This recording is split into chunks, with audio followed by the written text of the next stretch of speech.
अरे वाह, मैंने राजू को कितना आसान से मूर्ख बना दिया। वैसे भी वह तो सीधा साधा है। अगर ये बैल मैं उसको वापस ही ना दूं, तो वह मेरा क्या बिगाड़ लेगा? वह तो मुझसे पूछने की भी हिम्मत नहीं करेगा। क्यों ना मैं इस बैल को बेचकर थोड़े पैसे कमा लूं। इससे मेरे पैसे की सारी परेशानी खत्म हो जाएगी।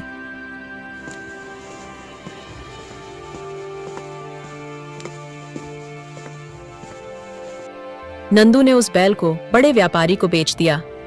अरे वाह, आज तो मजा आ गया। इस बैल के तो अच्छे खासे पैसे मिल गए।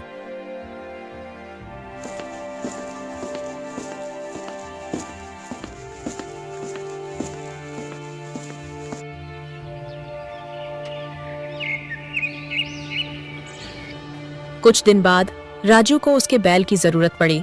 उसकी फसल काटने और नई फसल उगाने का वक्त आ गया था और उसके पास दूसरा कोई साधन नहीं था। काफी दिन हो गए नंदू को मेरा बैल ले गए। अब तक तो उसका काम हो गया होगा। वह तो आया नहीं मेरा बैल वापस करने।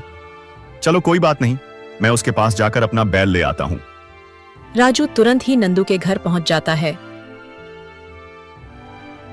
अरे नंदू भाई, तुमने कहा था मेरा बैल कुछ दिनों में लौटा दोगे। तुम्हारा काम हो गया हो तो अब मैं अपना बैल ले जा सकता हूं ना? मुझे भी अपने खेत में काफी काम करना है। राजू भाई, अब मैं तुम्हें क्या बताऊं? वह बात यह है कि तुम्हारा बैल अभी थोड़ा बीमार है। ठीक हो जाने दो उसे, फिर मैं उसे पहुंचा दूंगा तुम्हारे पास। राजू को अपनी बैल की चिंता होने लगी। उसने सोचा कि अगर उसका बैल बीमार है तो थोड़ा इंतजार करना ही ठीक होगा। राजू ने उसकी बात पर भरोसा कर लिया और वापस लौट आया और उसने अकेले ही अपने फसल को काटा।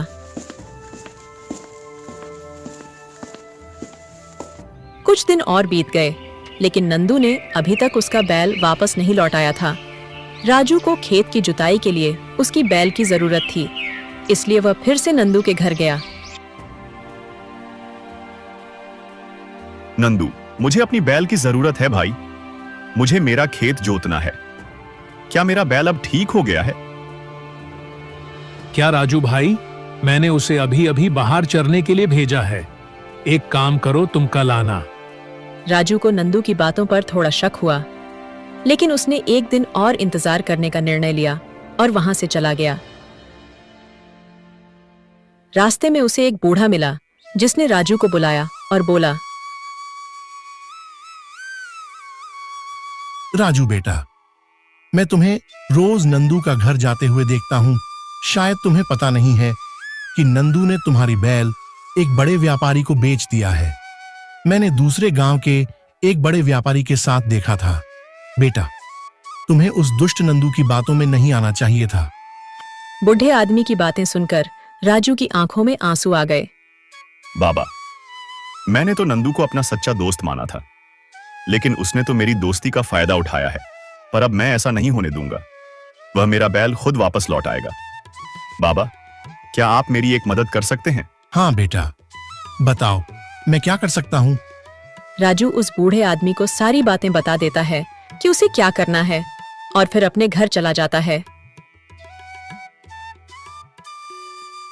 कुछ देर में नंदू उसी रास्ते से गुजर रहा था। तभी वह बूढ़ा आदमी उसे देखता है और अपने पास बुलाता है। क्या बात है बाबा, आपने मुझे इस तरह रोक करके क्यों बुलाया? हाँ बेटा नंदू, बात ही कुछ ऐसी है। मैं कई दिनों से देख रहा हूँ राजू रोज तुम्हारे घर पर किसी बैल के लिए आता है। हाँ बाबा, पर बात क्या है? बेटा, अभी थोड़ी देर पहले मैंने उसे किसी से बात करते सुना है कि उसे यह बैल को उसे एक साधु महात्मा ने दिया था और कहा था कि जिसके पास भी ये बैल रहेगा उसकी खेत फसल से लहलहाती रहेगी और उसके खेत में कभी सूखा नहीं पड़ेगा। क्या क्या बात कर रहे हो बाबा? हे भगवान, हाँ मैंने क्या कर दिया? जरा से पैसे के लिए मैंने अमीर बनने का मौका गवा दिया। अभी जाकर उस बैल को वापस ले आता हूं। बस उस आदमी ने उस बैल को कहीं बेच न दिया हो। नंदू उस बैल को लेने उस व्यापारी के पास पहुंच जाता है। जब वो उस बैल देखता है तो उसकी जान में जान आती है। चलो, यह तो अच्छा है कि इस व्यापारी ने उस बैल को बेचा नहीं, लेकिन अब मैं बैल को लेकर जाऊं कैसे? हाँ भाई नंदू, मैं तुम्हें यह बैल देना तो नहीं चाहता, क्योंकि ये 10 आदमियों का काम अकेला ही कर देता है मेरे खेत में। लेकिन फिर भी अगर तुम इसे लेना चाहते हो तो मैंने इसका एक उपाय निकाला है। मैं तुम्हें बैल तभी वापस दूंगा जब तुम मुझे इस बैल के 3 गुना पैसे दोगे। मंजूर है तो बोलो। बेटा नंदू, यह 3 गुना पैसे तो बहुत कम है उस दौलत के सामने जो इस बैल से मुझे मिलाने वाली है। जल्दी से इसे पैसे दे और निकल जाए यहां से। ठीक है भाई, मुझे यह सौदा मंजूर है। नंदू उस व्यापारी को पैसे देकर वहां से निकल पड़ता है। नंदू उस बैल को लेकर घर पहुंचा ही था कि राजू वहां आ जाता है।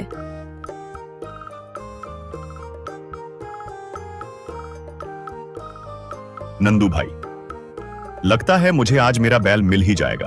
अरे राजू भाई, हाँ हाँ, तुम बिल्कुल सही समय पर आए हो। मैं तो इसे लेकर तुम्हारे पास ही आ रहा था। अच्छा हुआ कि तुम आ गए। लो, अब ले जाओ अपने बैल को। अब राजू अपने बैल को लेकर खुशी खुशी वहां से चला जाता है और नंदू मुंह ताकता रहता है।